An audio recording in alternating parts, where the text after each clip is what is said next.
Here we are. I feel that something worse than garbage is infesting this site. Oh, oil. My sensors detect there's a leak? Ew! I really don't get why humans still make disproportionate use of this terrible stuff. I also detect trapped animals. We have a lot of work to do? Let's go!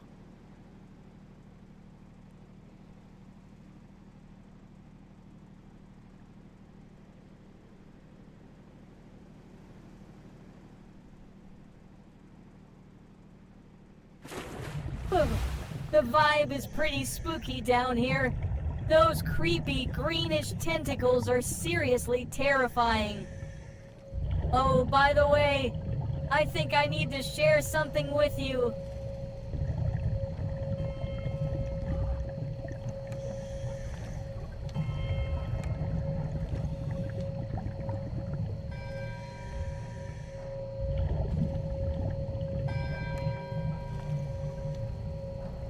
But that's not all. This shape-shifting power also lets him regenerate super fast. That's why weapons just don't work. The more you try to cut those nasty branches, the faster they grow back.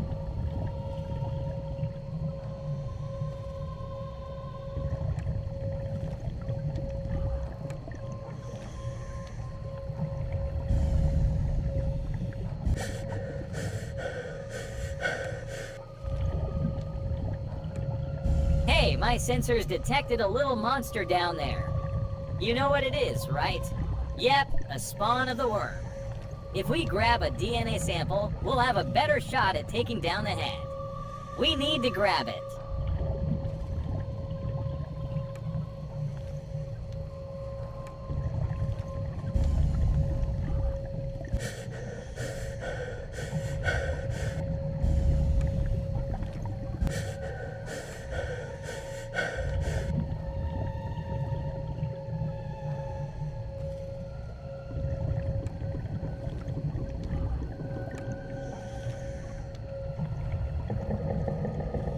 Yes, my friend.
Hi, look there. There's one of the trapped animals.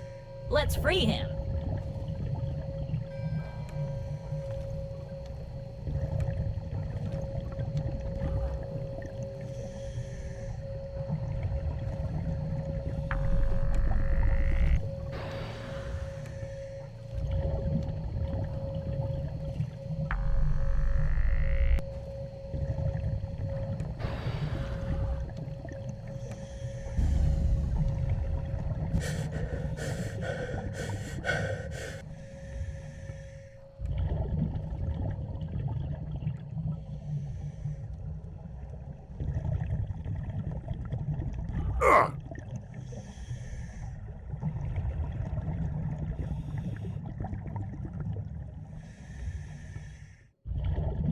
Great job. Did you know that every year approximately 640,000 tons of fishing equipment are abandoned in the oceans? How is it possible? That's too much even for 8 billion humans.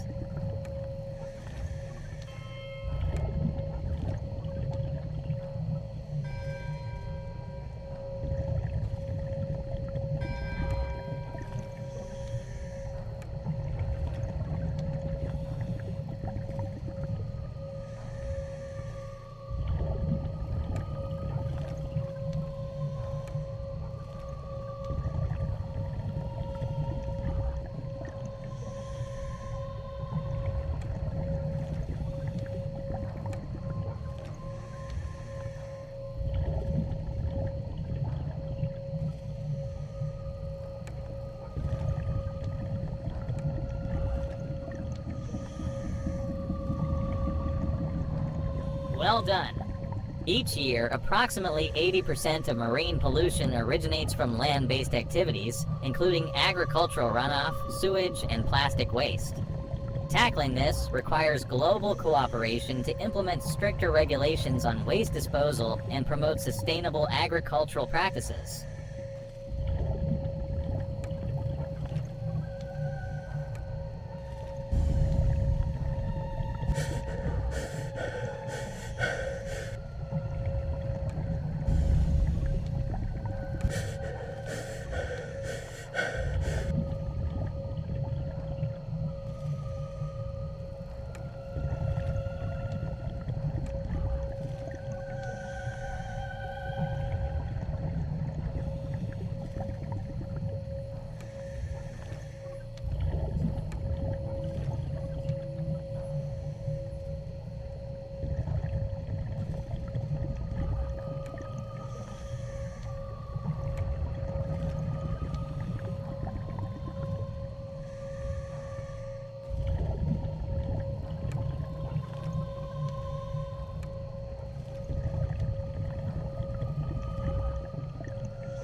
Perfect. Store it in your Nerio. Excellent. We've gathered enough data to face the monster. You know what to do. Follow my indicator to reach the site.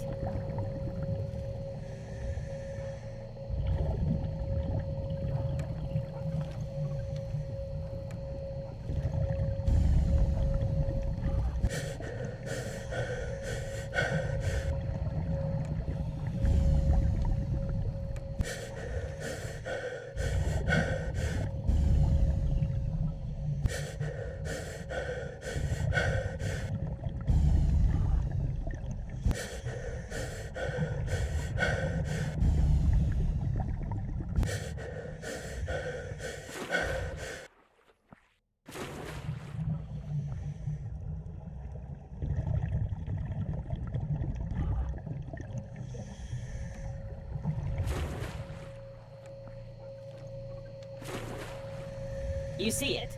Yep! The oil leak. If the worm has mutated, it means this is its main food source. If we could stop the leak, we'd cut off its supply. That should weaken it and make our job easier. But we need to find the valve. Maybe we just need to trace the pipe back.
Good job. This could really piss it off. Oil spills can come from various sources, including offshore drilling rigs, tanker accidents, pipeline ruptures, and even everyday urban runoff. Off. I'm picking up that energy again. That probably means we're really close to the site, and more importantly, to the head. Alright, you know what to do, but be careful. Just try not to arouse some ancient deity while you're at it. Haha. Don't worry, I'm joking. We're not in a video game.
Here it is, another animal in danger.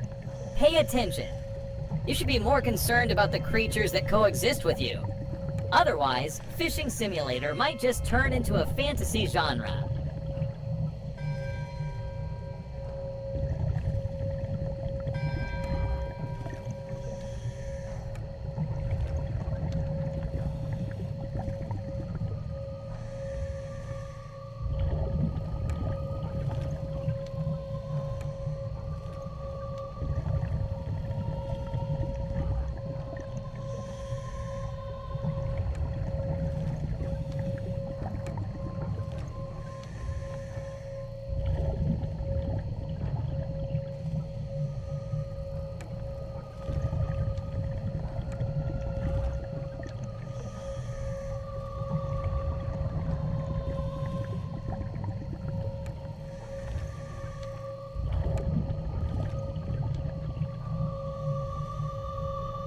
Hi, that is the site. The Christopheros Shipwreck is a quite impressive example of flat iron collier, about 83 meters in length and 13 meters in width. We are close to the creature. Let's keep this sweet for a better moment. Go ahead. Now that we're here, let's get to work. Interact with the monster's core so I can do what I need to do.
Oh well. Now that we've finally cleaned up this place, I can feel it more clearly. The energy here is way weaker than at Tor Santa Sabina, but I'm sure if we look around, we'll find some energy voids, or whatever we want to call them.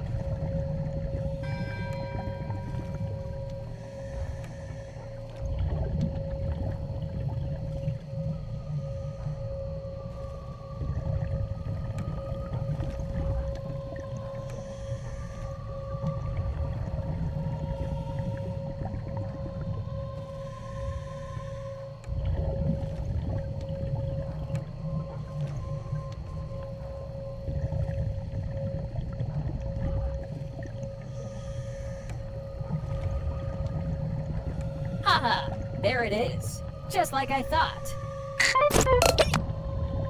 Holy holograms! The entropy! Like last time, the energy connection got cut off. Better we can head back to the ship. Oh, sorry. Maybe you'd like to learn more about this site before we go? It's not every day you get to explore a wreck lying 40 meters deep. At least, not for you humans. As I said, the Christopheros is an example of flat iron collier. The name flat iron is due to the flattened shape of its deck that, along with collapsible funnels and masts which could be folded down, allowed the Christopheros, at time the Thomas Hardy, to pass under the low, hanging bridges of the River Thames.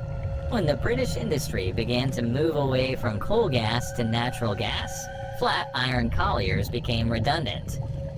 The Thomas Hardy was sold, ending to sail along trade routes in the Mediterranean Sea under the name of Christopheros for several years. The onboard data says that, on October the 2nd, 1983, the ship set sail from Bolos in Greece. It was carrying 2,600 tons of cement bound for the port of Piraeus, last stop before making its way to Algeria. Though the weather conditions were promising earlier in the day, only a few hours after departing, the ship met with unexpected bad rains and strong winds, and began to take on water. The captain approached the Panormos Bay to try for shelter, but the attempt was vain, and the vessel was abandoned. On the morning of October 3rd, the Christopheros finally sank to rest at the bottom of the bay. A nice bit of luck, in a way. It's only because of its depth that it's been so well preserved until now.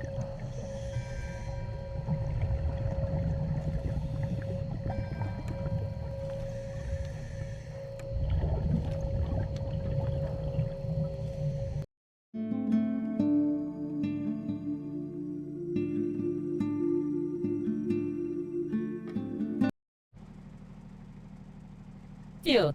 Now that we're safe, listen up. Interacting with the energy source literally scrambled my circuits. This restored some files I must lost during the time jump, including a video log from Dr. Garther dating back a few years. Listen. Hi Jazz, 14 September 2089 here. I'm finally starting to get some data related to the research XR321, or Raiders of the Lost Frequency, as you like to call it. The data is coming from sensors placed at 2 of the sample sites, specifically Pompeii, or whatever's left of it, and the sunken port of Heraklion off the Egyptian coast. Still waiting on the others, but anyway, they seem to confirm my theories. The worm has some kind of special attraction to places with a certain, how should I put it, historical potential. Yeah, sounds crazy, but it's true. The reason must be this kind of high-frequency energy manifestation. What did you call it again? Ah yeah, entropy, exactly. Sure, it's still early to really make sense of it, but it's a starting point. At least, some good news, given what we've learned recently. Don't you think? I have no idea what it was referring to at the end, but this just proves I was right. I already knew about that form of energy. And now we also have an idea of why it's so drawn to your museum. Anyway, I guess you'll want to rest now. Go ahead, we'll dive into it more later.